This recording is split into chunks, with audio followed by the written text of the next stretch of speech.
필리버스터 중 카툭튀 큰절 사건 한국 정치의 광기, 쇼맨십, 그리고 책임 회피게임의 구조적 해부. 현명한 의사, 민수 오빠의 미래머니 클리닉.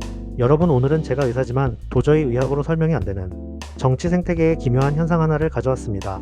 필리버스터 하던 국회의원이 갑자기 큰절을 올렸다? 이건 국회가 아니라 예능 촬영장 아니냐고요.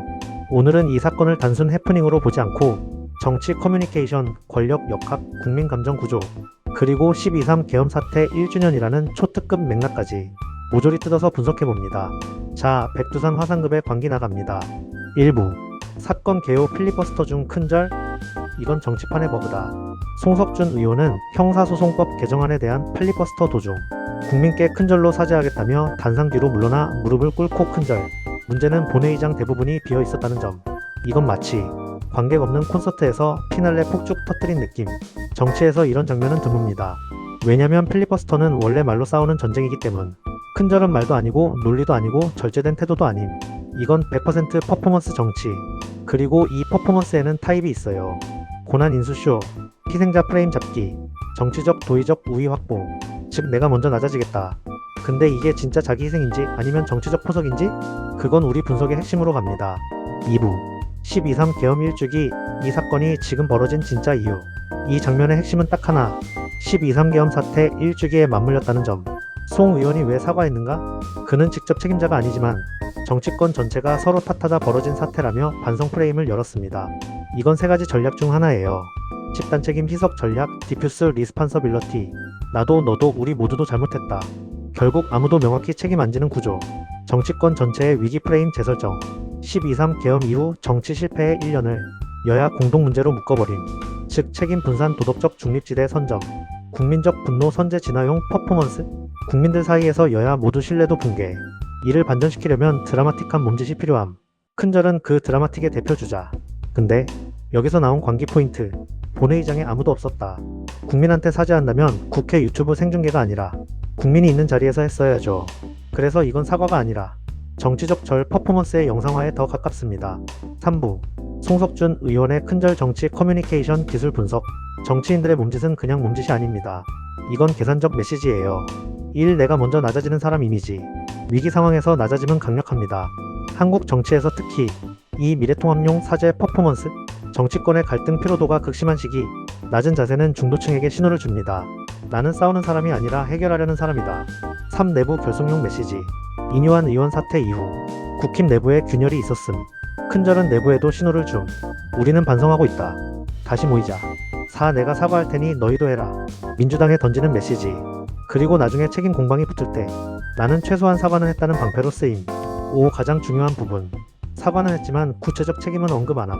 이게 핵심적인 정치 기술입니다. 4부 필리버스터의 본래 의미와 이번 사건의 용도 변경. 원래 필버는 법안 통과 지연, 논리 근거로 여론전 펼침, 최대한 이성적 주장을 길게 이어가기. 그런데 이번에는 정치적 고백쇼, 계엄 사태 1년 감정 정치, 국면 전환용 퍼포먼스. 즉 필리버스터가 원래 기능을 상실하고 정치적 상징 의식 리추얼이 됨. 이건 한국 국회가 정책 논의 공간이 아니라 감정 퍼포먼스장으로 변하고 있다는 신호입니다. 5부 여야 프레임 전쟁. 왜 지금 서로 책임 떠넘기기인가? 송 의원 발언은 미묘했습니다. 여야 모두 탓하다가 계엄 사태를 초래했다. 우리는 뼈저리게 반성해야 한다. 민주당은 악법을 쏟아내고 있다. 사과 동시에 공격. 이건 양면 전략입니다. 1. 도덕적 우위 확보. 난 사과한다. 너는? 2. 프레임 선점. 계엄 사태의 원인은 갈등과 악법이다. 3. 책임의 구조적 위치 전환. 정작 계엄 사태의 중심이 어디였는지는 흐림. 정치적 책임이 희석됨. 4. 내부 갈등 봉합. 12.3 이후 국힘 내 분열 기류 우리가 반성하고 있다로 덮기. 6부 국민 입장에서 보면 이 큰절은 어떤 의미인가? 국민 입장에서는 이렇게 보입니다. 뭐야 갑자기 큰절? 사과는 하는데 왜 구체적 책임은 안 말해? 본회의장 비어있는데 누구한테 절하는 거지? 필리버스터가 사과 타임이었어? 이건 정확히 말하면 국민 감정선에 정조준한 상징 퍼포먼스. 그런데 문제는 국민이 원하는 건 퍼포먼스가 아니라 정확한 책임, 정확한 설명, 정확한 미래 대안. 사과는 행동이 아니라 효과를 내야 의미가 있음. 그리고 그 효과는 정책, 제도 변화로 이어져야 하는데 지금은 그 부분이 비어있음. 7부 민수 오빠의 관점. 이 사건은 정치의 병증이다. 의사 시점에서 보면 이건 명백한 증상입니다. 1. 정치적 탈진 폴리티컬 번아우트 신드롬. 정치판이 서로 공격 방어 반복 생산성 붕괴. 퍼포먼스 과잉 발생. 이 책임 회피성 방어 기제. 정치권은 책임을 개인화시키는 것을 피합니다. 집단 책임은 결국 책임 없음으로 귀결됨. 3. 국민 감정 피로 누적. 정치판의 쇼맨십이 늘어나면 국민은 냉소 결국 정치 불신의 악순환. 4. 현실 회피적 커뮤니케이션 증가. 필리버스터가 논리의 장에서 감정의 장으로 변질되었음. 정치는 감정이 필요하지만 지금은 감정이 정책을 지배하는 상태. 의학적 비유로 하면 통증, 정치 갈등은 줄지 않았는데 마취제, 퍼포먼스만 계속 늘리는 상태. 이러면 망합니다. 8부. 결론. 이 큰절이 던지는 핵심 메시지 3가지. 정치가 지금 매우 불안정하고 감정적이다. 정책 중심이 아니라 퍼포먼스 중심. 계엄 일주기라는 심리적 압력이 모든 정치인을 흔들고 있다. 누구도 책임을 명확히 못 잡는 구조. 큰절은 사과를 가정한 프레임 리셋 시도. 정치적으로 보면 나름 영리한 전략. 그러나 국민 입장에서는 실질적 변화가 보이지 않음. 클로징. 여러분, 오늘도 정치판의 광기 어린 장면 하나 해보해봤습니다. 필리버스터 중 큰절.